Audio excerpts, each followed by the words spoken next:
Good evening ഒരുവൺ. അപ്പോൾ ഇന്നത്തെ നമ്മുടെ ഡിസ്കഷൻ എന്ന് പറയുന്നത് നാഷണൽ സിംബൽസിന്റെ പാർട്ട് സെക്കൻഡ് പോർഷൻ ആണ് ഇന്ന് നമ്മൾ ഡിസ്കസ് ചെയ്യാൻ പോകുന്നത്. അപ്പോൾ കഴിഞ്ഞ ക്ലാസ്സിൽ നാഷണൽ സിംബൽസിന്റെ പ്രധാനപ്പെട്ട ലിസ്റ്റ് നമ്മൾ ഡിസ്കസ് ചെയ്തു.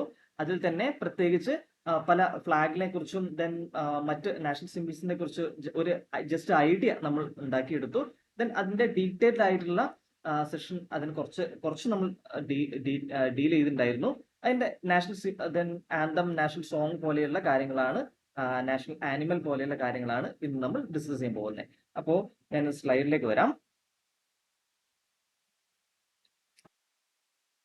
First one, national calendar. National calendar, ശാഖ കലണ്ടർ എല്ലാവരും കേട്ട് കാണും അല്ലെ? ശാഖ കലണ്ടർ. അപ്പോൾ ഞാൻ കഴിഞ്ഞ ക്ലാസ്സിൽ ഒരു ചോദ്യം ചോദിച്ചിട്ടുണ്ടായിരുന്നു, ഈ ശാഖ കലണ്ടർ ആരാണ് ഈ ഇൻട്രൊഡ്യൂസ് ചെയ്തിട്ടുണ്ടായിരുന്നത്, ആരുടെ കാലത്തായിരുന്നു ഇൻട്രൊഡ്യൂസ് ചെയ്തിട്ടുണ്ടായിരുന്നത് എന്ന ക്വസ്റ്റ്യൻ ഞാൻ ചോദിച്ചിട്ടുണ്ടായിരുന്നു. AD 78 AD ആദ്യമായി ഈ ശാഖ കലണ്ടർ കുഷാൻ റൂളർ ആയിട്ടുള്ള കനിഷ്കയാണ് ഇങ്ങനെ ഒരു ശാഖ കലണ്ടർ ആദ്യമായി ഇൻട്രൊഡ്യൂസ് ചെയ്യുന്നത്. കനിഷ്ക നിങ്ങൾ NCERT ബുക്സിൽ കണ്ടു കാണും ഈ കനിഷ്കയെ കുറിച്ച്. നിങ്ങൾ കാണുന്നുണ്ടോ? ഈ മാപ്പിൽ കാണാം കുഷാൻ എംപയറിന്റെ വ്യാപകമായിട്ടുള്ള, അതായത് ഇന്ത്യയും പാകിസ്ഥാനും അഫ്ഗാനിസ്ഥാനും ഒക്കെ ഉൾപ്പെടുന്ന കുഷാൻ എംപയറിന്റെ അധിപനായിരുന്ന കനിഷ്കയാണ് ഈ ഒരു ശാഖ കലണ്ടർ ഇൻട്രൊഡ്യൂസ് ചെയ്തത്. അപ്പോ പിന്നീട് 1950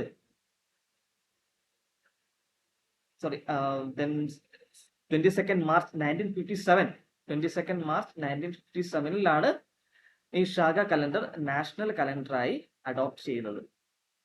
so Indian national calendar is sometimes called Shalivahana Saka calendar. The national calendar was adopted on 22 March 1957.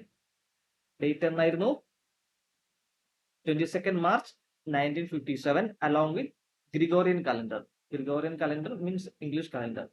അപ്പോ ഈ ഗ്രിഗോറിയൻ കലണ്ടർ നമുക്കറിയാം 30 31 ദിവസങ്ങളടങ്ങിയ മാസങ്ങളടങ്ങിയ കലണ്ടർ. അതുപോലെ തന്നെയാണ് ഈ ശാഖ കലണ്ടർ, പക്ഷെ കുറച്ച് വ്യത്യാസങ്ങളുണ്ട്, നമുക്ക് ഡിസ്കസ് ചെയ്യാം. ഓക്കെ,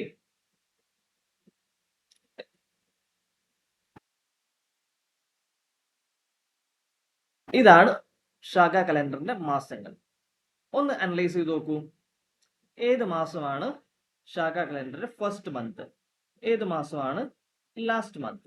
ദെൻ ഏതെല്ലാം ദിവസങ്ങളാണ് ഡേ ഓഫ് ലെങ്ത്, 30 or 31? ഒരു അനാലിസിസ് നടത്തും.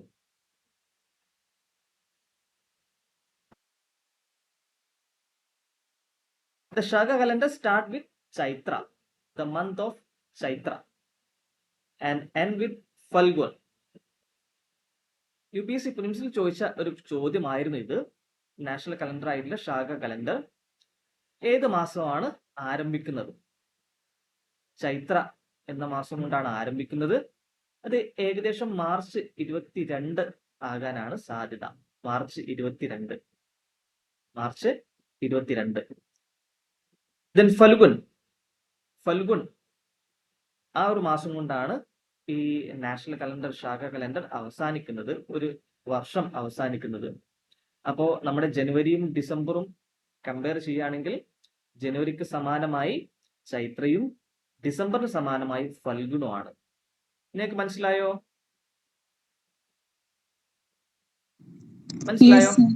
ഓക്കെ.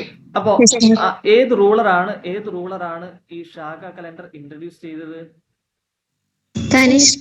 കനിഷ്ക. കുഷാൻ റൂളർ ആയിട്ടുള്ള കനിഷ്ക. അപ്പൊ കുഷാൻ എംപയറിന്റെ, ഇന്ത്യയും പാകിസ്ഥാനും അഫ്ഗാനിസ്ഥാനും അടങ്ങിയ കുഷാൻ എംപയറിന്റെ അധിപനായ കനിഷ്കയാണ് എന്ത് ഇൻട്രൊഡ്യൂസ് ചെയ്തത്? ശാഖ കലണ്ടർ ഇൻട്രൊഡ്യൂസ് ചെയ്തത്. നിങ്ങൾ ബുദ്ധിസ്റ്റ് കൗൺസിലിനെ കുറിച്ച് കേട്ടോ? ബുദ്ധിസ്റ്റ് കൗൺസിൽ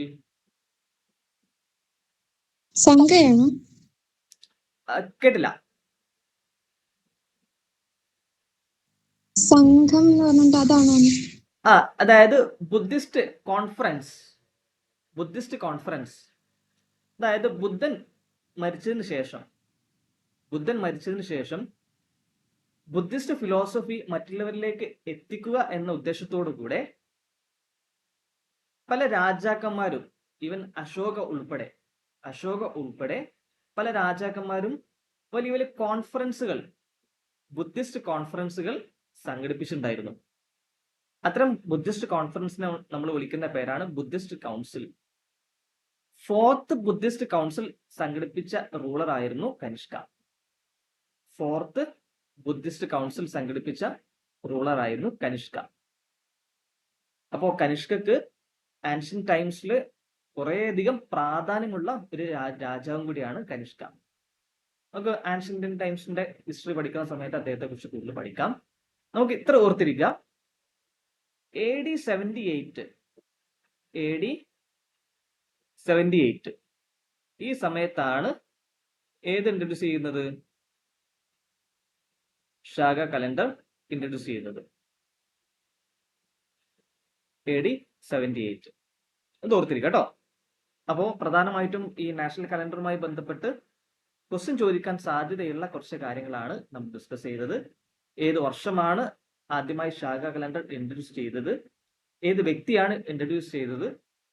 ഏത് വർഷമാണ് ഇന്ത്യൻ കോൺസ്റ്റിറ്റ്യൂഷനിൽ നാഷണൽ കലണ്ടറായി ഇതിനെ അംഗീകരിച്ചത്? ഏത് മാസത്തോടെയാണ് ഇത് സ്റ്റാർട്ട് ചെയ്യുന്നത്? ഏത് മാസത്തോടെയാണ് എൻഡ് ചെയ്യുന്നത്? എല്ലാ കാര്യവും മനസ്സിലായോ? ആർക്കെങ്കിലും ഡൗട്ട്സ് ഉണ്ടോ?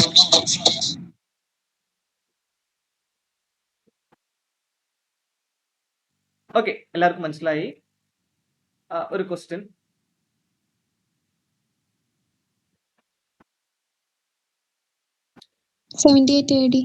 ഓപ്ഷൻ ഡി അല്ലെ?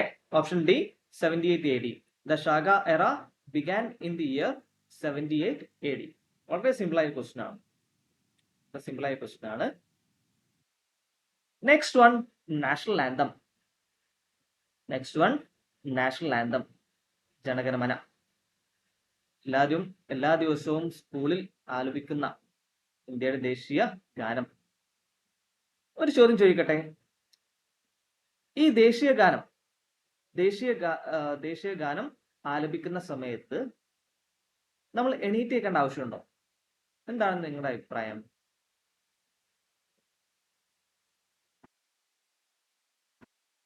എണീറ്റ് നിൽക്കണം അല്ലെ? വേറെ ആർക്കെങ്കിലും എതിരഭിപ്രായം ഉണ്ടോ?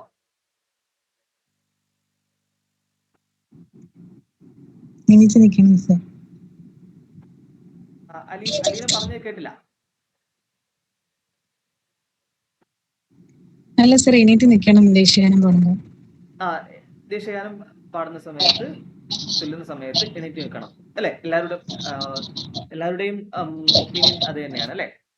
ഇനി ഏതെങ്കിലും സിറ്റുവേഷനിൽ എഴുന്നേറ്റ് നിൽക്കാൻ പറ്റാത്ത സ്ഥിതിയാണെങ്കിൽ അവിടെ എന്തായിരിക്കും അവരുടെ ഒപ്പീനിയൻ?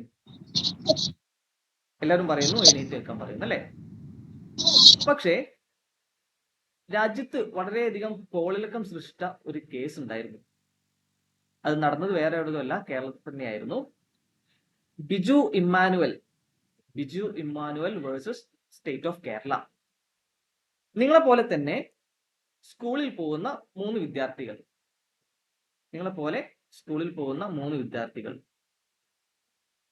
ദേശീയഗാനം ചൊല്ലുന്ന സമയത്ത് അവർ എന്ത് ചെയ്തില്ല? എഴുന്നേറ്റ് നിന്നില്ല.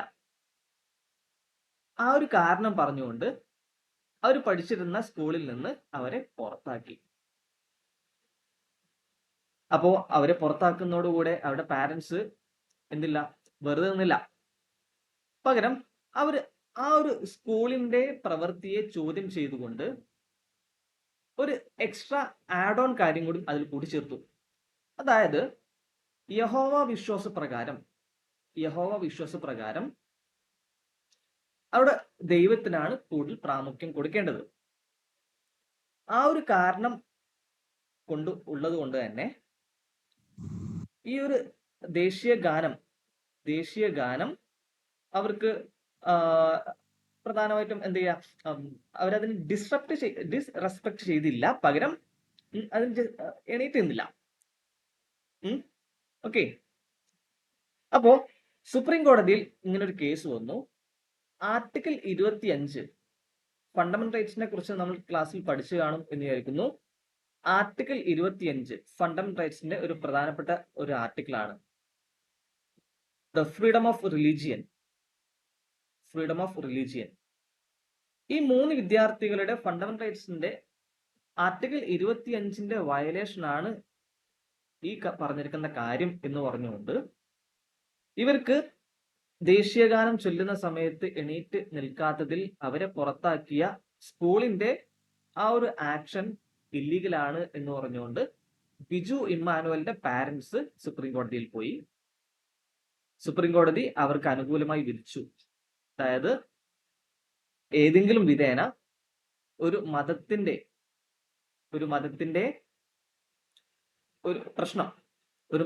പ്രശ്നം ഈ ദേശീയഗാനവുമായിട്ട് ഇങ്ങനെ ഒരു കോൺഫ്ലിക്റ്റ് വരികയാണെങ്കിൽ ദേശീയഗാനത്തെ ഇകഴ്ത്താതെ അവർ അവരുടെ റിലീജിയസ് പ്രാക്ടീസ് ഫോളോ ചെയ്യുന്നതുകൊണ്ട് കുഴപ്പമില്ല എന്ന സുപ്രീം കോടതിയുടെ ഒരു വിധി. മനസ്സിലായോ? ഓക്കെ. പ്രധാനമായിട്ടും ഈ ഒരു വിധി രാജ്യത്തെ കോളിളക്കം സൃഷ്ടിച്ച ഒരു വിധിയായിരുന്നു. 1986 ഇങ്ങനൊരു കോടതി വിധി. Supreme court case Biju Emmanuel others versus state of Kerala is also known as national anthem case. ഈ ഒരു കേസില് the case involved 3 Jehovah's Witness children, Biju, Binumol and Bindu Emmanuel, who attended a Kerala school and refused to sing national anthem during morning assembly. ഈ ഒരു കാരണം പറഞ്ഞുകൊണ്ട് അവർ ദേശീയഗാനം ചൊല്ലുന്ന സമയത്ത് അവർ കൂടെ പാടിയില്ല, എണീറ്റ് നിന്നില്ല എന്ന കാരണം പറഞ്ഞുകൊണ്ട് അവരെ സ്കൂളിൽ നിന്ന് പുറത്താക്കി. പക്ഷേ article 25 right to religion, freedom of religion എന്നൊരു കാരണം ഈ ഒരു കാര്യത്തോട് കോൺഫ്ലിക്റ്റ് വരുന്നു എന്ന് മനസ്സിലാക്കിയ സുപ്രീം കോടതി അവരുടെ റിലീജിയസ് പ്രാക്ടീസ് ഫോളോ ചെയ്യാൻ അനുവാദം കൊടുത്തു. The court has ruled that not singing the national anthem while it is recited is not an offense under Prevention of Insults to National Honor Act of 1971. ഇങ്ങനെ ദേശീയഗാനം ചൊല്ലുന്ന സമയത്ത് കൂടെ പാടിയില്ല, എണീറ്റില്ല എന്ന കാരണം കൊണ്ട് മാത്രം prevention of insult to national honours act 1971 പരിധിയിൽ പെടുന്ന കാര്യമല്ല എന്ന് പറഞ്ഞുകൊണ്ട് ഈ പറഞ്ഞിരിക്കുന്ന 3 വിദ്യാർത്ഥികളെയും സ്കൂളിൽ തിരിച്ചെടുക്കാനുള്ള ഓർഡർ ആര് കൊടുത്തു? സുപ്രീം കോടതി കൊടുത്തു. അപ്പോൾ നാഷണൽ ആന്തവുമായി ബന്ധപ്പെട്ട ഒരു പ്രധാനപ്പെട്ട ഒരു കേസായിരുന്നു അത്. വീണ്ടും 2016 പ്രധാനമായിട്ട് നാഷണൽ ആന്തവുമായി ബന്ധപ്പെട്ട് സുപ്രീം കോടതി വീണ്ടും ഒരു വിധി പുറപ്പെടുവിച്ചു. ആ ഒരു കാര്യം നിങ്ങൾ കേട്ട് കാണും. സിനിമാ ഹാളുകളിൽ നിർബന്ധമായും ദേശീയ ഗാനം ഏത് മൂവി ആരംഭിക്കുന്നതിന് മുമ്പും പാടണം, ചൊല്ലണം, കാണിക്കണം. ഇങ്ങനൊരു വിധി കേട്ടിട്ടുണ്ടായിരുന്നോ? ആരെങ്കിലും കേട്ടിട്ടുണ്ടായിരുന്നോ? ഓക്കെ. 2016 ഏതൊരു മൂവി തുടങ്ങുന്നതിന് മുമ്പും ദേശീയ ഗാനം ചൊല്ലണം, കാണിക്കണം എന്ന് പറഞ്ഞ ഒരു വിധി, മാൻഡേറ്ററി ആക്കിയ വിധി 2018 ആർട്ടിക്കിൾ 137 സുപ്രീം കോടതിയുടെ സ്പെഷ്യൽ പവർ ആയിട്ടുള്ള റിവ്യൂ, ആ ഒരു റിവ്യൂ പെറ്റീഷനിലൂടെ ഇവർ എന്ത് ചെയ്തു? ഈ മാൻഡേറ്ററി എന്ന് പറയുന്ന പ്രൊവിഷൻ എന്ത് ചെയ്തു? ഓപ്ഷണലാക്കി മാറ്റി. അപ്പോൾ നിലവിൽ ആ ഒരു തിയേറ്റർ ഉടമ വിചാരിക്കുകയാണ് ദേശീയഗാനം ഓരോ മൂവിയുടെയും ആദ്യത്തിൽ പ്രദർശിപ്പിക്കണം എന്ന് വെച്ച് കഴിഞ്ഞാൽ അവർക്ക് വേണമെങ്കിൽ പ്രദർശിപ്പിക്കാം. അങ്ങനെ മാൻഡേറ്ററി ആക്കിയ പ്രൊവിഷൻ വീണ്ടും ഓപ്ഷണലാക്കി. ഓക്കെ, ഇത്തരം വിധികളൊന്നും നമ്മുടെ ദേശീയഗാനത്തെ ഒരിക്കലും ഇകഴ്ത്തുന്നതല്ല. പകരം പല ഈ ഇറലവന്റ് ആയിട്ടുള്ള കാര്യങ്ങളിൽ വെറുതെ നമ്മുടെ ദേശീയഗാനത്തെ വലിച്ചേക്കണ്ട എന്ന് പറഞ്ഞുള്ള സുപ്രീം കോടതിയുടെ പല വിധികളാണ് നമ്മൾ ഡിസ്കസ് ചെയ്തത്. ഓക്കെ, അപ്പോൾ നമുക്ക് നാഷണൽ ആന്തത്തെ കുറിച്ച് ഡീറ്റെയിൽ ആയി കാര്യങ്ങൾ നോക്കാം. 1911 ആ ഒരു സമയത്തായിരുന്നു ആര് ദേശീയഗാനം എഴുതിയത്? നമ്മുടെ രവീന്ദ്രനാഥ് ടാഗോർ ബംഗാളി ഭാഷയിൽ ദേശീയഗാനം എഴുതിയത്. In 1911, Tagore wrote 5 stanza Bengali hymn Bharat Bhagya Vidhata, which was published in a journal named Tattvabodhini Patrika.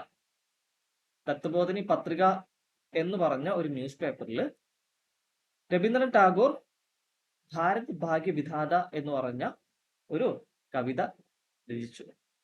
അതാണ് പിന്നീട് നമ്മുടെ നാഷണൽ ആന്തമായി മാറിയത്. Jana Gana Mana was declared national anthem of India on 24 January 1950. അപ്പോ 1950 ജനുവരി 24-നാണ് ദേശീയഗാനം ഇന്ത്യയുടെ ഈ ജനഗണമന ഇന്ത്യയുടെ ദേശീയഗാനമായി ഇന്ത്യൻ കോൺസ്റ്റിറ്റ്യൂഷൻ അസംബ്ലി അഡോപ്റ്റ് ചെയ്തത്. ഇതിനോടൊപ്പം തന്നെ ദേശീയ ഗീതവും കൂടി അഡോപ്റ്റ് ചെയ്യുന്നുണ്ട്. ഞാൻ പറഞ്ഞിട്ടുണ്ടായിരുന്നു മുമ്പ്. It was initially performed on December 27, 1911. December 27, 1911 at INC Calcutta session. INCയുടെ 1911 INCയുടെ കൽക്കട്ട സെഷനിൽ ആദ്യമായി ഇത് ആലപിച്ചു. ഓക്കെ, അപ്പോ ഇതിന്റെ ഡീറ്റെയിൽസ് നമ്മൾ ഡിസ്കസ് ചെയ്തിട്ടുണ്ടായിരുന്നു. 5 സ്റ്റാൻസകൾ അടങ്ങിയതായിരുന്നു ഇന്ത്യയുടെ ദേശീയ ഗാനം. 5 സ്റ്റാൻസാസ്. നമ്മൾ ഇന്നലെ ക്വസ്റ്റ്യൻസ് ഡിസ്കസ് ചെയ്ത സമയത്ത് 6 സ്റ്റാൻസ എന്ന് പറഞ്ഞൊരു സ്റ്റേറ്റ്മെന്റ് ഉണ്ടായിരുന്നു. ഓക്കെ, അപ്പൊ പ്രിൻസിൽ ചോദിച്ച ഒരു ക്വസ്റ്റ്യൻ കൂടി ആയിരുന്നു. പക്ഷെ നിലവിൽ അതായത് യഥാർത്ഥത്തിൽ ജനഗണമനക്ക് എത്ര സ്റ്റാൻസ ഉള്ളത്? 5 സ്റ്റാൻസസ് ആണ്. ഇതിന്റെ ഷോർട്ട് ഫോം, അതായത് ദേശീയഗാനത്തിന് ഷോർട്ട് ഫോം ഉണ്ട്. ഫസ്റ്റും ദെൻ ലാസ്റ്റും അടങ്ങിയ 2 സ്റ്റാൻസാസ് ഉൾപ്പെടുന്ന നമ്മുടെ 2 സ്റ്റാൻസസ് ഉൾപ്പെടുന്ന ഷോർട്ട് ഫോം കൂടി ദേശീയഗാനത്തിന് പല സമയങ്ങളിലും എന്ത് ചെയ്യാറുണ്ട്? ആലപിക്കാറുണ്ട്. ഓക്കെ, ഈ കാര്യങ്ങൾ മനസ്സിലായി കാണും എന്ന് വിചാരിക്കുന്നു. 52 സെക്കൻഡ്സിനുള്ളിൽ ചൊല്ലി തീർക്കണം നമ്മുടെ ദേശീയഗാനം. 52 സെക്കൻഡ്സിനുള്ളിൽ. ചെറിയ ഫോം ആണെങ്കിൽ, ഷോർട്ട് ഫോം ആണെങ്കിൽ 20 സെക്കൻഡ്സ്.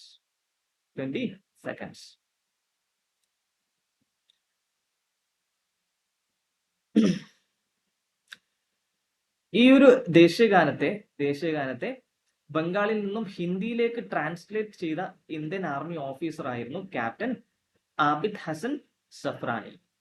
ഇത് ഇംഗ്ലീഷിലേക്ക് ആരാണ് തർജ്ജമ ചെയ്തത്? ടാഗോർ തന്നെ അല്ലെ? ടാഗോർ തന്നെയാണ് ഇംഗ്ലീഷിലേക്ക് തർജ്ജമ ചെയ്തത്. പക്ഷെ ഹിന്ദിയിലേക്ക് ട്രാൻസ്ലേറ്റ് ചെയ്ത വ്യക്തി ആരായിരുന്നു?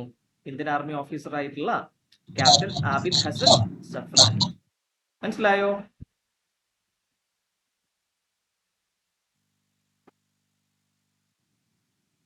Okay, daily ചൊല്ലിക്കൊണ്ടിരിക്കുന്നതായിരുന്നു.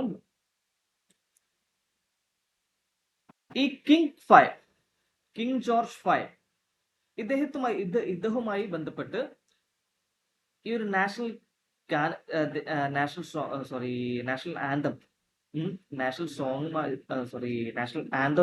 ആന്തമായി ബന്ധപ്പെട്ട് ഒരു കോൺട്രവേഴ്സി 2016 ഉണ്ടായിരുന്നു.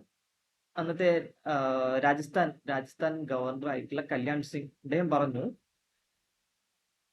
നമ്മുടെ രവീന്ദ്രനാഥ് ടാഗോർ 1911 ഇങ്ങനെ ഒരു ദേശീയ ഗാനം ഉണ്ടാക്കാൻ കാരണം കിങ് ജോർജ് V ഇന്ത്യയിലുള്ള വിസിറ്റ് ആണ് കാരണം എന്ന് പറഞ്ഞിട്ടുണ്ടായിരുന്നു. പക്ഷേ ടാഗോർ കൃത്യമായി ആ ഒരു കാര്യത്തെ എന്ത് ചെയ്തു? തിരുത്തി പറഞ്ഞിട്ടുണ്ടായിരുന്നു. അങ്ങനെ ഒരു കാര്യം കൊണ്ട് മാത്രമല്ല, അതായത് കിങ് ജോർജ് V ഇന്ത്യയുടെ വിസിറ്റ് കാരണമല്ല ഞാൻ ഇങ്ങനെ ഒരു ദേശീയഗാനം ഉണ്ടാക്കിയത്.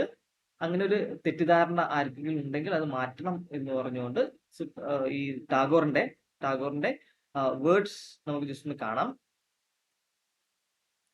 ഓക്കെ, ഞാൻ അത് റിമൂവ് ചെയ്തെന്ന് തോന്നുന്നു. ഓക്കെ, അപ്പോ ഞാൻ പറഞ്ഞു വന്നത് 2016 രാജസ്ഥാൻ ഗവർണർ ആയിട്ടുള്ള കല്യാൺ സിംഗ് ഇതുമായി ബന്ധപ്പെട്ട ഒരു കോൺട്രവേഴ്സി ഉണ്ടാക്കിയിട്ടുണ്ടായിരുന്നു.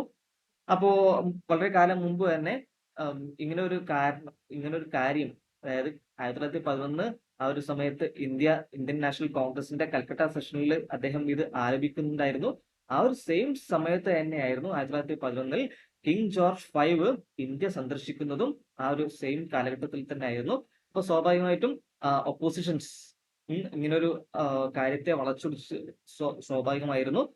അപ്പൊ അതിന് അന്ന് തന്നെ രവീന്ദ്രനാഥ് ടാഗോർ കൃത്യമായിട്ടുള്ള മറുപടി ആ സമയത്ത് കൊടുത്തിട്ടുണ്ടായിരുന്നു. ഓക്കെ, അപ്പോ ഈ ദേശീയഗാനവുമായി ബന്ധപ്പെട്ട വ്യത്യസ്ത കേസുകൾ നാം ഡിസ്കസ് ചെയ്തു. ദേശീയഗാനത്തിന്റെ വ്യത്യസ്ത ഫീച്ചേഴ്സ്, ദെൻ വർഷങ്ങൾ നാം ഡിസ്കസ് ചെയ്തു. ഇതുമായി ബന്ധപ്പെട്ട കോൺട്രവേഴ്സീസ് നമ്മൾ അതിൽ ക്ലാരിഫിക്കേഷൻ നടത്തി. ഇതുമായി ഇനി എന്തെങ്കിലും നിങ്ങൾക്ക് ഡൗട്ട്സ് ഉണ്ടെങ്കിൽ ചോദിച്ചോളൂ.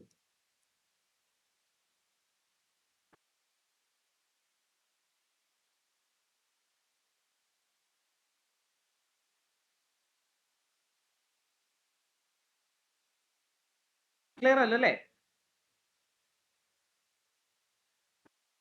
Yes, sir. Okay. So next one, national song. National song. Vande Mataram. Vande Mataram. The song Vande Mataram composed by Bankim Chandra Chatterjee. Bankim Chandra Chatterjee ആയിരുന്നു. അദ്ദേഹം സംസ്കൃതത്തിലാണ് ഈ ഒരു വന്ദേ മാതരം ആദ്യമായി എഴുതിയത്, കമ്പോസ് ചെയ്തത്.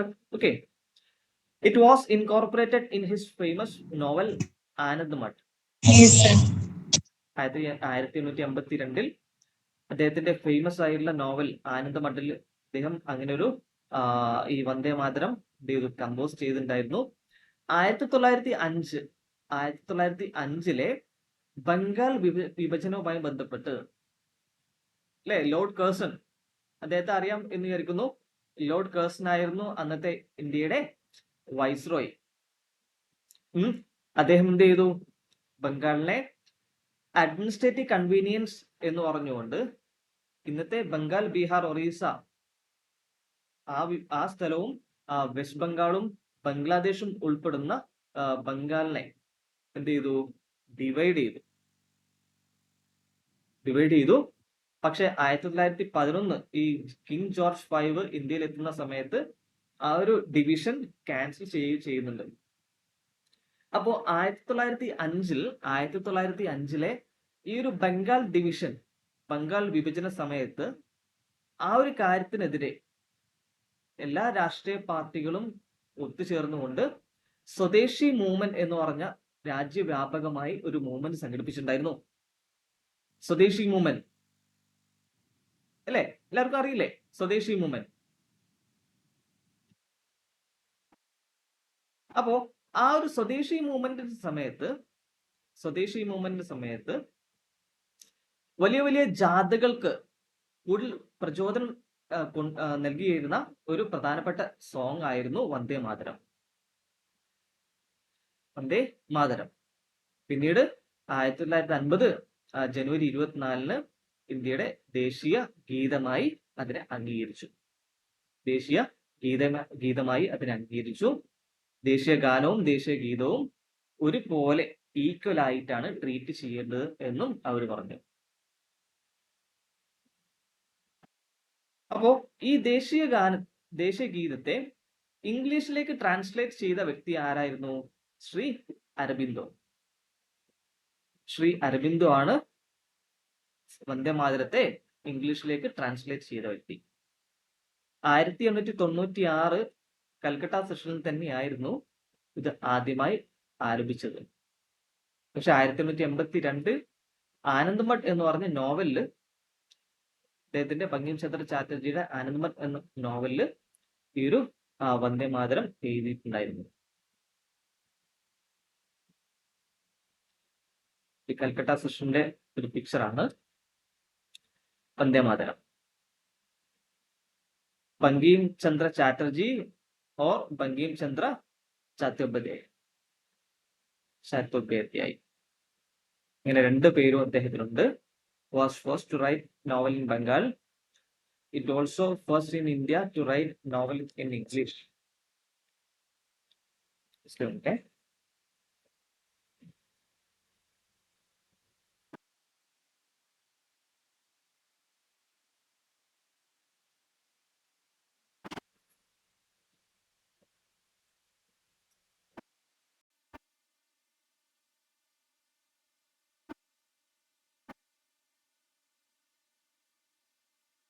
ദേശീയ ഗാനവും ദേശീയ ഗീതവുമായി ബന്ധപ്പെട്ട് കോൺസ്റ്റിറ്റ്യൂന്റ് അസംബ്ലിയിൽ ഒരു ഇഷ്യൂ ഉണ്ടായിരുന്നു.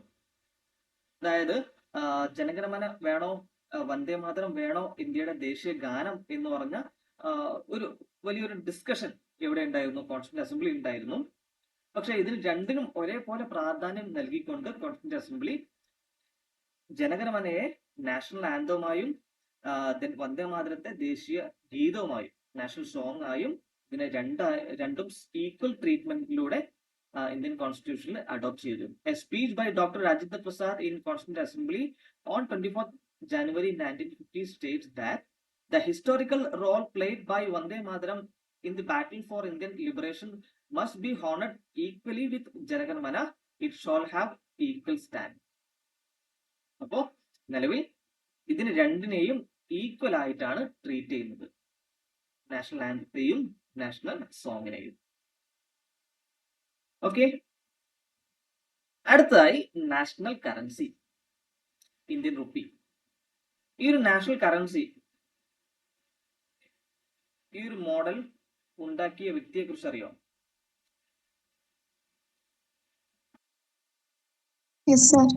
ആ, അതൊക്കെ പറ. തമിഴ്നാട്ടില് ഒരു വ്യക്തിയായിട്ടുള്ള ഉദയകുമാർ എന്ന് പറയുന്നുണ്ട്. യെസ്, IIT ബോംബെയിൽ പഠിച്ചിറങ്ങിയ Uday Kumar. The symbol was conceptualized and designed by Uday Kumar, a postgraduate in design from Indian Institute of Technology, Bombay. അപ്പോ ഇന്ത്യയുടെ നാഷണൽ കറൻസി ഇന്ത്യൻ റുപ്പിയാണ്. ഇന്ത്യൻ റുപ്പി പുറത്തിറക്കുന്ന ഏജൻസി ഏതാണ്? RBI ആണ്, അല്ലെ? RBI ആണ് ഇന്ത്യൻ കറൻസി അച്ചടിക്കുന്ന ഏജൻസി. ആ ഒരു കാര്യത്തെ അറിയില്ലേ? 1 രൂപ ഇറക്കുന്നത് ആരാണെന്ന് അറിയോ? Finance minister. ഫിനാൻസ് മിനിസ്ട്രി ആണ്, അതിന്റെ സെക്രട്ടറി ആണ് 1 രൂപ കറൻസി സൈൻ ചെയ്യുന്നത്. ആ ഒരു കാര്യം ജസ്റ്റ് മനസ്സിലാക്കുക കേട്ടോ. ബാക്കി എല്ലാ കറൻസികളും ഇറക്കുന്നത് RBI ആണ്, റിസർവ് ബാങ്ക് ഓഫ് ഇന്ത്യ ആണ്. അപ്പോ ഇന്ത്യൻ റുപ്പി എന്ന് പറഞ്ഞ ഒരു പ്രത്യേക സ്റ്റാറ്റസ് ഏതിന് കൊടുത്തിട്ടുണ്ട്? നാഷണൽ കറൻസി എന്ന് പറഞ്ഞ പ്രത്യേക സ്റ്റാറ്റസ് ഇന്ത്യൻ റുപ്പിക്ക് കൊടുത്തിട്ടുണ്ട്. ഇന്ത്യയെ ഒരു ഗ്ലോബൽ കറൻസി ആക്കുക എന്നൊരു കാര്യത്തെ മുൻനിർത്തിക്കൊണ്ടാണ് ഇന്ത്യൻ റുപ്പിക്ക് പ്രത്യേകിച്ച് ഒരു ഡിസൈൻ, ഒരു ഐക്കൺ, സിമ്പിൾ വേണം എന്ന് പറഞ്ഞുള്ള ഉദ്ദേശത്തോടെയാണ് ഇങ്ങനെ ഒരു ഐക്കൺ അല്ലെങ്കിൽ സിമ്പിൾ ഇതിന്റെ ഭാഗമായി വരുന്നത്, ഇന്ത്യൻ റുപ്പിയുടെ ഭാഗമായി വരുന്നത്. അപ്പൊ എന്താണ് ഗ്ലോബൽ കറൻസി എന്ന് നമ്മൾ പല ക്ലാസ്സിൽ പഠിച്ചു കാണും. അതായത് വേൾഡ് ട്രേഡ് പ്രധാനമായിട്ട് നടക്കുന്ന 5 കറൻസീസ് ഏതൊക്കെയാണെന്നറിയോ? ആ 5 കറൻസീസ്: ഡോളർ, യൂറോ, കേട്ടില്ല,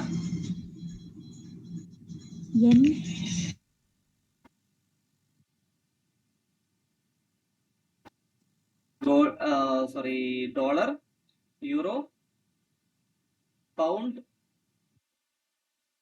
യെൻ, യുവാൻ. ചൈനയുടെയും ജപ്പാന്റെയും കറൻസീസ് ആയിട്ടുള്ള യെനും യുവാനും. ദെൻ പൗണ്ട്, ആരുടെയാ പൗണ്ട്? UK അല്ലേ? UK pound. യൂറോ നമുക്കറിയാം, യൂറോപ്യൻ യൂണിയന്റെ യൂറോ, അമേരിക്കയുടെ ഡോളർ. ഈ കറൻസിയാണ് നമ്മുടെ IMFന്റെ ബാസ്കറ്റ് ഓഫ് കറൻസി എന്ന് പറയുന്നത്. നമ്മൾ ഇതിനെ എന്ത് പറയും? SDR അല്ലെ? SDR ഈ എക്കണോമിക്സ് ക്ലാസ്സിൽ പഠിച്ചിട്ടുണ്ടാവും എന്ന് വിചാരിക്കുന്നു. SDR പഠിച്ചിട്ടുണ്ടോ? ഓക്കെ. അപ്പോ ഈ ഗ്ലോബൽ കറൻസിയുടെ ഭാഗമായി ഇന്ത്യയുടെ കറൻസി മാറ്റണം എന്ന ഒരു ആസ്പിറേഷൻ ഇന്ത്യൻ ഗവൺമെന്റ് നിലവിലുണ്ട്. അതിന്റെ ഭാഗമായി നമ്മൾ മറ്റു പല ഫോറിൻ കൺട്രീസുമായും പല രീതിയിലുള്ള എഗ്രിമെന്റ്സ് നമ്മൾ സൈൻ ചെയ്തിട്ടുണ്ട്. അതിന്റെ ഭാഗമായി ഏകദേശം 18ഓളം രാജ്യങ്ങളിൽ ഈ ഒരു ഡോളറിലും മറ്റ് ഫോറിൻ കറൻസിയിൽ SDRലുള്ള ഗ്ലോബൽ കറൻസി നടത്തിക്കൊണ്ടിരുന്ന ട്രേഡ് ഇന്ത്യൻ റുപ്പിയിൽ നടത്താനുള്ള എഗ്രിമെന്റ്സ് ഈ പറഞ്ഞ ലിസ്റ്റ് ചെയ്തിട്ടുള്ള രാജ്യങ്ങളുമായി ഇന്ത്യ സ്റ്റാർട്ട് ചെയ്തു. Botswana, Fiji, Germany, Guyana, Israel, Kenya, Malaysia, Mauritius, Myanmar, New Zealand, Oman, Russia, Seychelles, Singapore, Sri Lanka, Tanzania, Uganda, UK. ഏറ്റവും ലേറ്റസ്റ്റ് ആയി UAE. ഇത്രയും രാജ്യങ്ങളുമായി ഇന്ത്യൻ കറൻസിയിൽ ട്രേഡ് നടത്താനുള്ള പ്രത്യേക എഗ്രിമെന്റുകൾ ഈ രാജ്യങ്ങളുമായി ഇന്ത്യൻ ഗവൺമെന്റ് കോൺസ്റ്റിറ്റ്യൂട്ട് ചെയ്തിട്ടുണ്ട്. അപ്പോ ഒരു ഗ്ലോബൽ കറൻസി എന്ന ഒരു സ്റ്റാറ്റസ് അച്ചീവ് ചെയ്യുക എന്നതിന്റെ ഭാഗമായിട്ടായിരുന്നു ആദ്യമായി ഇന്ത്യൻ റുപ്പിക്ക് ഒരു സിമ്പിൾ വേണം എന്നൊരു ആശയം ഉദിച്ചത്. അങ്ങനെ സിമ്പിൾ ഡിസൈൻ ചെയ്ത വ്യക്തിയെ നമ്മൾ പരിചയപ്പെട്ടു, Uday Kumar, A post graduate in design from IIT Bombay. Current Indian rupee ISO കോഡാണ് INR. Indian rupee is used as country's official currency. The Reserve Bank of India issued currency in the country. 2010 ഈ ഒരു റുപ്പിയുടെ simple നമ്മൾ ആദ്യമായി എന്ത് ചെയ്യുന്നത്, Indian റുപ്പിക്ക് ഒരു simple government കൊണ്ടുവരുന്നത് 2010. അപ്പൊ അതിന്റെ കാരണങ്ങളെ കുറിച്ചൊക്കെ നമ്മൾ ഡിസ്കസ് ചെയ്തു.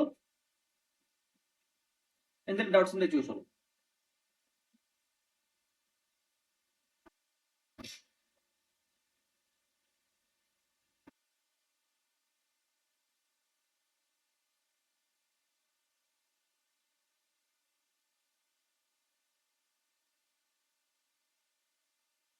ഡൗട്ട്സ് ഉണ്ടോ?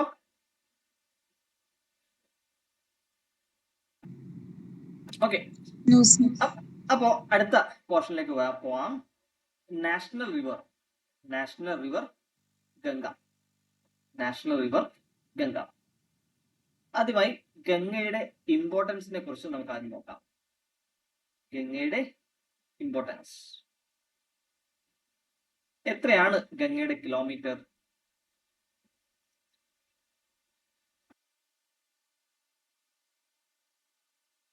എത്ര കിലോമീറ്റർ?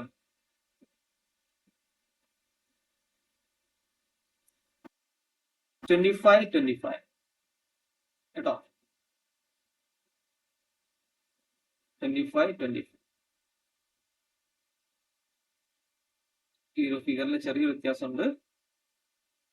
2525 ഗംഗയുടെ കിലോമീറ്റർ നീളം. 2525 കിലോമീറ്റർ നീളമാണ് ഗംഗയ്ക്കുള്ളത്. എവിടെ നിന്നാണ് ഈ ഗംഗ ഉത്ഭവിക്കുന്നത് അറിയോ? ഗംഗോത്രി ഗ്ലേസിയേഴ്സ്. ഗംഗോത്രി ഗ്ലേഷ്യറിൽ നിന്നാണ് ഗംഗ ആദ്യമായി ഉത്ഭവിക്കുന്നത്. ഗംഗോത്രി ഗ്ലേഷ്യറിൽ നിന്നാണ് ഗംഗ ഉത്ഭവിക്കുന്നത്. ഏകദേശം 7000 മീറ്റർ എബോവ് സീ ലെവലിനും മുകളിലാണ് ഈ ഗംഗോത്രി ഗ്ലേഷ്യർ ഉത്ഭവിച്ച് ഭഗീരഥയും അളകനന്ദയുമായി പിന്നീട് അത് ഹരിദ്വാറിൽ ദേവപ്രയാഗിൽ വെച്ച് കൂടിച്ചേർന്ന് ഇങ്ങനെ ഫ്ലോ ചെയ്ത് ഹരിദ്വാറിൽ പ്ലെയിൻ ഏരിയയിലേക്ക് കടക്കുന്നു. ഈ കാര്യത്തെ കുറിച്ച് നിങ്ങൾക്ക് അറിയാമെന്ന് വിചാരിക്കുന്നു. കൂടുതൽ കാര്യങ്ങൾ ജോഗ്രഫി ക്ലാസ്സിൽ ഡിസ്കസ് ചെയ്യും. അങ്ങനെ ഗംഗ ഏകദേശം 5 കോടി ജനങ്ങൾ, 5 കോടിയല്ല 50 കോടി, 500 million people living in Ganga basin. ഏകദേശം 50 കോടി ഇന്ത്യക്കാർ ഏതിന്റെ ബേസിൽ താമസിക്കുന്നുണ്ട്? ഗംഗയുടെ ബേസിൽ മാത്രം താമസിക്കുന്നുണ്ട്. അപ്പോ ഗംഗാ ബേസിൻ എന്ന് പറയുന്നത് ഗംഗ മാത്രം ഉൾപ്പെടുന്ന അല്ല, ഗംഗയുടെ ട്രിബ്യൂട്ടറീസും ഉൾപ്പെടുന്ന ഭാഗം. ഗംഗയുടെ ട്രിബ്യൂട്ടറീസും കൂടി ഉൾപ്പെടുന്ന ഭാഗം. അപ്പോ പണ്ട് കാലം മുതൽ തന്നെ പല രീതിയിലുള്ള ആൻഷ്യൻ സിവിലൈസേഷൻ സ്റ്റാർട്ട് ചെയ്തത് ഈ നദിക്കരകളിലായിരുന്നു, അല്ലെ? ഇപ്പോ നമ്മുടെ ഇൻഡസ് വാലി സിവിലൈസേഷൻ ആണെങ്കിലും മൊസപ്പൊട്ടോമിയൻ സിവിലൈസേഷൻ ആണെങ്കിലും ഈജിപ്ഷ്യൻ ആണെങ്കിലും ഇതൊക്കെ ആണെങ്കിൽ പോലും പ്രധാനമായിട്ടും ഈ നദിക്കരകളിലായിരുന്നു ഇത്തരം സിവിലൈസേഷൻ ഉണ്ടായത്. അതിന്റെ പ്രധാനപ്പെട്ട കാരണം ഈ അഗ്രികൾച്ചറുമായി ബന്ധപ്പെട്ട് റിവേഴ്സ് ഇറിഗേഷനും ദെൻ മറ്റ് ഫെസിലിറ്റീസ് ആളുകൾക്ക് വേണ്ട ബേസിക് അമ്യൂണിറ്റീസ് എല്ലാം ഇത്തരം റിവേഴ്സിൽ നിന്നും ലഭിച്ചിട്ടുണ്ടായിരുന്നു. അതാണ് അതിന് പ്രധാനപ്പെട്ട കാരണം. ഓക്കെ, പക്ഷേ നിലവിൽ ഗംഗ എന്ന് പറയുന്ന river among top 10 most polluted rivers in the world. River Ganga among top 10 most polluted rivers in the world. ആ ഒരു കാര്യം നമ്മൾ കൃത്യമായിട്ട് മനസ്സിലാക്കിയിരിക്കണം. അപ്പോൾ ഈ ഒരു കാര്യത്തെ കൃത്യമായിട്ട് ഗവൺമെന്റ് ഓഫ് ഇന്ത്യ ഐഡന്റിഫൈ ചെയ്യുകയും ക്ലീൻ മിഷൻ ഗംഗ എന്ന് പറഞ്ഞ ഒരു മിഷൻ ഗവൺമെന്റ് ഇൻട്രൊഡ്യൂസ് ചെയ്യുകയും ചെയ്തിട്ടുണ്ട്. അപ്പോ റിവർ ഗംഗയെ കുറിച്ച് നമ്മൾ പരിചയപ്പെട്ടു. അതാണ് നമ്മുടെ national river. Ganga river or Ganges river was declared as national river of India on November 4, 2008 by Indian Prime Minister Manmohan Singh. അപ്പോ first U P A government കാലത്ത് doctor Manmohan Singh Indian prime minister ആയിരുന്ന സമയത്തായിരുന്നു 2008 ഗംഗ റിവറിനെ ഒരു നാഷണൽ റിവർ എന്ന് പറഞ്ഞ ഒരു സ്റ്റാറ്റസ് കൊടുക്കുന്നത്. Okay, further details നമ്മൾ ഡിസ്കസ് ചെയ്തു. Then it is later joined by other rivers such as Alaknanda, Yamuna, Son, Gomati, Kosi and Ghaghara. ഇങ്ങനെ പല ട്രിബ്യൂട്ടറീസുമായി ജോയിൻ ചെയ്ത് ഇന്ത്യയുടെ പ്ലെയിൻ ഏരിയയിലൂടെയാണ് പ്രധാനമായിട്ടും ഈ ഗംഗ റിവർ ഫ്ലോ ചെയ്യുന്നത്. അപ്പൊ അതാണ് നമ്മുടെ national river. Next one, oath of allegiance, national pledge. India എന്റെ രാജ്യമാണ്, എല്ലാ ഇന്ത്യക്കാരും എന്റെ സഹോദരന്മാരാണ്, ഞാൻ ഇന്ത്യയിൽ അല്ലെ, ഇങ്ങനെ തുടങ്ങിയിട്ട് ഉള്ള നമ്മുടെ national floods. The national pledge is an oath of allegiance to the Republic of India. It is commonly recited by Indians at public events, especially in schools during Independence Day and Republic Day celebration. ആദ്യമായി ഈ national pledge ഇത് authorise എഴുതിയ വ്യക്തി ആരെ നമ്മൾ പരിചയപ്പെടാം. ഇത് എഴുതിയ വ്യക്തി എന്ന് പറയുന്നത് പിടിമാരി വെങ്കട സുബ്ബറാവു in 1962. ഈ വ്യക്തിയാണ് നാഷണൽ പ്ലഡ്ജ് എഴുതിയ വ്യക്തി, പിടിമാരി വെങ്കട സുബ്ബറാവു. ഇദ്ദേഹത്തെ അറിയാമെന്ന് വിചാരിക്കുന്നു. അറിയോ?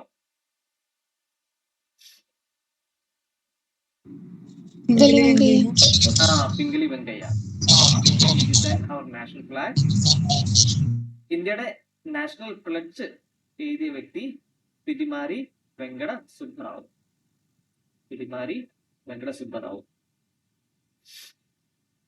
ആദ്യമായി വിശാഖപട്ടണത്തെ സ്കൂളിലായിരുന്നു ഇത് വായിച്ചു കേൾപ്പിച്ചത് 1963. ഓക്കെ, അപ്പൊ ഇതാണ് ഓത്ത് ഓഫ് അലിഗൻസ്, നാഷണൽ ഫ്ലഡ്സ്. അടുത്ത നാഷണൽ സിംബൽസിലേക്ക് പോകാം. National heritage animal, Indian elephant. National heritage animal, Indian elephant. The Indian elephant has been declared national heritage animal of India, native to mainland Asia. അപ്പോ Asian elephant ആണ് കേട്ടോ. Asian elephant പ്രധാനമായിട്ടും Indian elephant ആണ് ഏതായിട്ട് കരുതുന്നത് national heritage ആനിമലായി. പ്രധാനമായിട്ടും രണ്ട് species ഉണ്ട്, African elephant, Indian elephant. The Indian elephant has been listed as endangered and threatened by habitat loss, fragmentation and degradation. ഇനി നമുക്ക് ഈ ഒരു എലഫന്റിന്റെ സ്റ്റാറ്റസിനെ കുറിച്ച് ജസ്റ്റ് ഡിസ്കസ് ചെയ്യാം. ഇന്ത്യയിൽ 33 എലഫന്റ് റിസർവുകൾ ഉണ്ട്. അതിൽ തന്നെ ഏകദേശം 27,000 മുതൽ 31,000 എലഫന്റ് പോപ്പുലേഷനെ നമുക്ക് കാണാൻ പറ്റും. ആവറേജ് നമുക്കൊരു 30,000 30,000 എന്ന ഒരു ഫിഗർ നമുക്ക് മനസ്സിലാക്കാം. ഏകദേശം 30,000 എലിഫന്റ് നിലവിൽ ഇന്ത്യയിലുണ്ട്. ഓക്കെ, അപ്പോ നിങ്ങളുടെ ഈ ലെഫ്റ്റിൽ കാണിച്ചിട്ടുള്ള മാപ്പിൽ ഇന്ത്യയുടെ 33 എലിഫന്റ് റിസർവുകളെ കുറിച്ചും ഓരോ ഇൻഡിവിജ്വൽ സ്റ്റേറ്റിലെ എലിഫന്റിന്റെ പോപ്പുലേഷനെ കുറിച്ചും കാണിച്ചിട്ടുണ്ട്. നിങ്ങൾ പറ, ഏത് സ്റ്റേറ്റിലാണ് ഏറ്റവും കൂടുതൽ പോപ്പുലേഷൻ ഉള്ളത്? കർണാടക. കർണാടക അല്ലേ?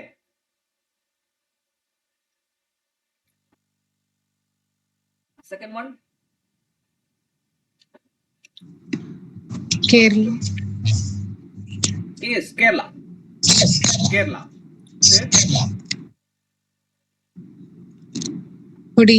തമിഴ്നാട്. അപ്പോ സദേൺ സ്റ്റേറ്റ്സുകളായ കർണാടക, കേരള, തമിഴ്നാട്, ഈ 3 സംസ്ഥാനങ്ങളിലാണ് എന്ത് കൂടുതൽ കാണപ്പെടുന്നത്? എലിഫന്റ് പോപ്പുലേഷൻ കൂടുതലായി കാണപ്പെടുന്നത്. Okay, next, national animal royal Bengal tiger. National animal royal Bengal tiger. Royal Bengal ടൈഗറിന്റെ പോപ്പുലേഷനെ കുറിച്ച് ഒന്ന് ഡിസ്കസ് ചെയ്യാം. India is home to about 2,967 tigers. 2,967 tigers. അതായത് പറയപ്പെടുന്നത് ഇങ്ങനെയാണ്, വേൾഡ് ലെവലില് 70% ടൈഗർ പോപ്പുലേഷൻ ഇന്ത്യയിലാണുള്ളത്. ലോകത്ത് വൈൽഡിൽ താമസിക്കുന്ന, കാട്ടിൽ താമസിക്കുന്ന കടുവകളുടെ എണ്ണം പരിശോധിക്കുകയാണെങ്കിൽ 70% ഇന്ത്യയിൽ. ടൈഗർ പോപ്പുലേഷൻ മറ്റ് രാജ്യങ്ങളിലെ ടൈഗർ പോപ്പുലേഷൻ ജസ്റ്റ് ഒന്ന് ഓടിച്ചു നോക്കിയേ.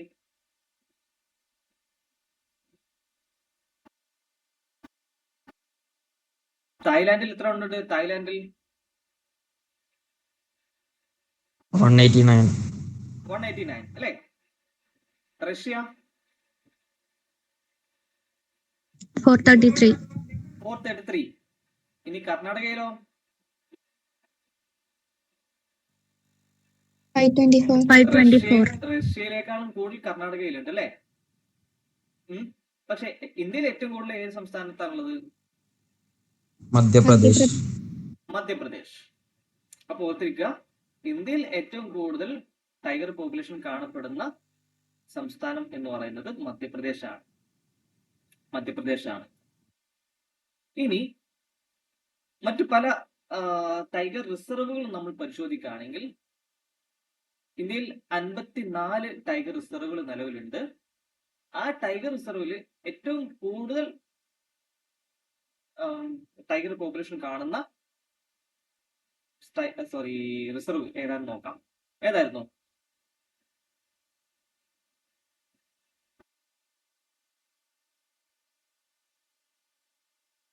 First one, Jim Corbett.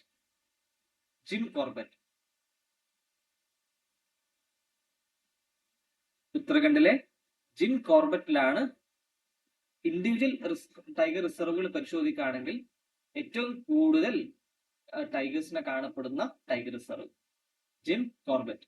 ഈ ജിം കോർബറ്റ് നിങ്ങൾ വേറെ എവിടെയെങ്കിലും കേട്ടിട്ടുണ്ടോ? 10ാം ക്ലാസ്സിൽ നിങ്ങൾ ജിം കോർബറ്റിനെ കുറിച്ച് മാൻ ഈറ്റിംഗ് ടൈഗേഴ്സ് കേട്ടിട്ടുണ്ടോ? മാൻ ഈറ്റിംഗ് ടൈഗർ. ആ ഒരു ടൈഗറിനെ വകവരുത്തുന്ന ഒരു വേട്ടക്കാരൻ ഉണ്ടായിരുന്നു, ജിം കോർബറ്റ്. കേട്ടിട്ടുണ്ടോ? 10ാം ക്ലാസ്സിലെ ഇംഗ്ലീഷിന്റെ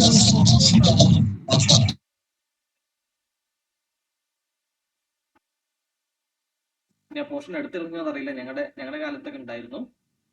അപ്പോ അദ്ദേഹത്തിന്റെ പേരിലാണ് ഈ ടൈഗർ റിസർവ് ഉള്ളത്. Jim Corbett tiger reserve. Then second one ബന്ദിപ്പൂരിലെ കർണാടകയിലെ ബന്ദിപ്പൂർ ടൈഗർ റിസർവ്. നിങ്ങൾ മൈസൂരിലെല്ലാം പോയിട്ടുണ്ടോ? ആരെങ്കിലും മൈസൂരിൽ പോയിട്ടുണ്ടോ? മൈസൂരിൽ പോകുന്ന സമയത്ത് ബന്ദിപ്പൂർ ടൈഗർ റിസർവിലൂടെയാണ് പാസ് ചെയ്യുന്നത്. നിങ്ങൾ അതിന്റെ ബോർഡോ അല്ലെങ്കിൽ മറ്റ് ഏതെങ്കിലും സൈൻ ബോർഡുകൾ കണ്ടതായി ഓർക്കുന്നോ? ഓക്കെ. യെസ്. അപ്പോ ബന്ദിപ്പൂർ, കർണാടകയിലെ ബന്ദിപ്പൂരിലാണ് പിന്നീട് ഇൻഡിവിജ്വൽ റിസർവ് നോക്കുന്ന സമയത്ത് ടൈഗേഴ്സിന് ഏറ്റവും കൂടുതൽ കാണപ്പെടുന്ന ടൈഗർ റിസർവ് ഉള്ള സംസ്ഥാനം. Okay, then third one Nagarhole, അതും കർണാടകയിൽ തന്നെയാണ് നാഗർഹോൾ. ഫോർത്ത് വൺ മധ്യപ്രദേശിലെ ബാന്ധവ്ഗർ, ദെൻ യു പിയിലെ ദുധ്വ. അപ്പോ ഇൻഡിവിജ്വൽ ടൈഗർ റിസർവുകൾ പരിശോധിക്കുകയാണെങ്കിൽ ജിം കോർബറ്റ്, ബന്ദിപ്പൂർ, നാഗർഹോൾ, ബാന്ധവ്ഗർ, ദുധ്വ, ഈ 5 ടൈഗർ റിസർവുകളെ പഠിച്ചു വെക്കുക. ദെൻ അതോടൊപ്പം തന്നെ ഏറ്റവും കൂടുതൽ കാണപ്പെടുന്ന സ്റ്റേറ്റ് ഏതൊക്കെയാണ്? മധ്യപ്രദേശ്, കർണാടക, ഉത്തരാഖണ്ഡ്, മഹാരാഷ്ട്ര, തമിഴ്നാട്. ഇതും ഓർത്തിരിക്കാം കേട്ടോ. അപ്പോ ഞാൻ ഈ നാഷണൽ ഹെറിറ്റേജ് ആനിമലിനെ കുറിച്ചും നാഷണൽ ആനിമലിനെ കുറിച്ചും അതിന്റെ കുറച്ച് കൂൾ ഡീറ്റെയിൽസ് ഞാൻ നിങ്ങൾക്ക് ഷെയർ ചെയ്തു. ഇതിന് പ്രധാനമായിട്ടുള്ള കാരണം ഈ എക്സാം പോയിന്റ് ഓഫ് വ്യൂല് പ്രധാനമായിട്ടും ചോദിക്കുന്ന ഏരിയാസും കൂടിയാണ്. അതുകൊണ്ടാണ് ഞാൻ അതിന്റെ കുറിച്ച് കൂടുതലായിട്ട്, അതായത് ഈ ഇൻഡിവിജ്വൽ സംസ്ഥാനത്തെ കുറിച്ചും സ്റ്റേറ്റിനെ കുറിച്ചൊക്കെ പറയാൻ കാരണം. പിന്നെ സ്റ്റേറ്റ് ഈ ഒരു നാഷണൽ ആനിമൽ ടൈഗേഴ്സ് അതിന്റെ പ്രാധാന്യം ഞാൻ ഓൾറെഡി നേരത്തെ പറഞ്ഞു കഴിഞ്ഞു.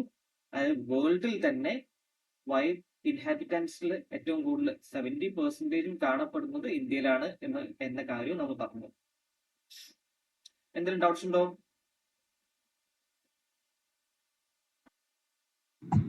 No, sir.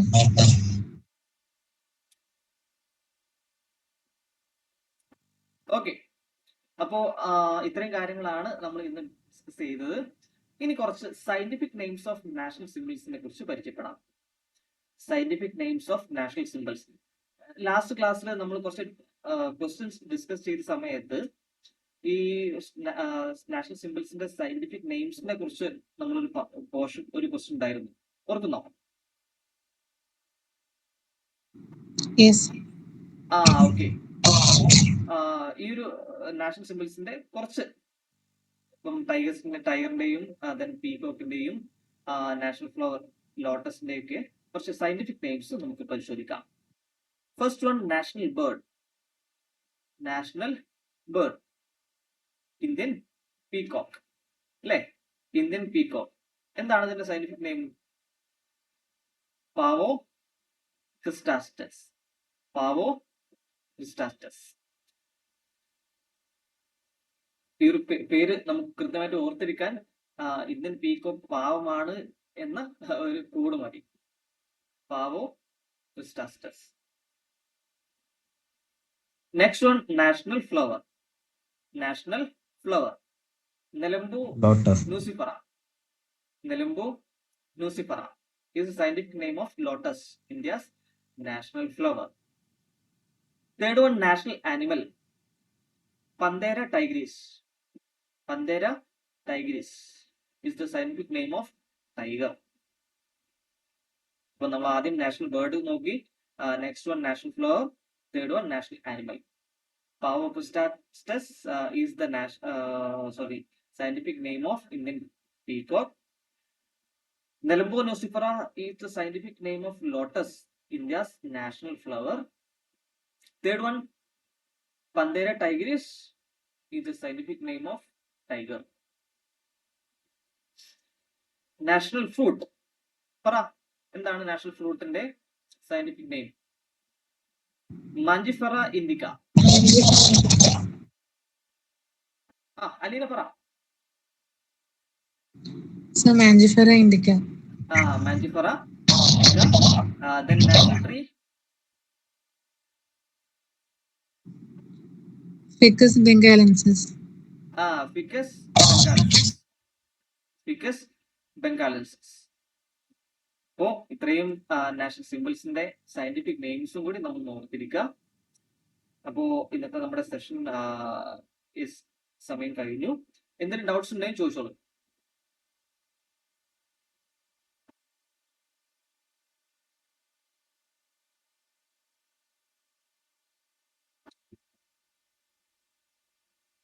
Any doubts? No, sir. No, sir. Okay, അപ്പൊ നമുക്ക് സെഷൻ വൈൻഡ് അപ്പ് ചെയ്യാം. വേറെ ഡൗട്ട്സ് ഇല്ലെങ്കിൽ നമുക്ക് സെഷൻ വൈൻഡ് അപ്പ് ചെയ്യാം. Have A nice day. Good night everyone.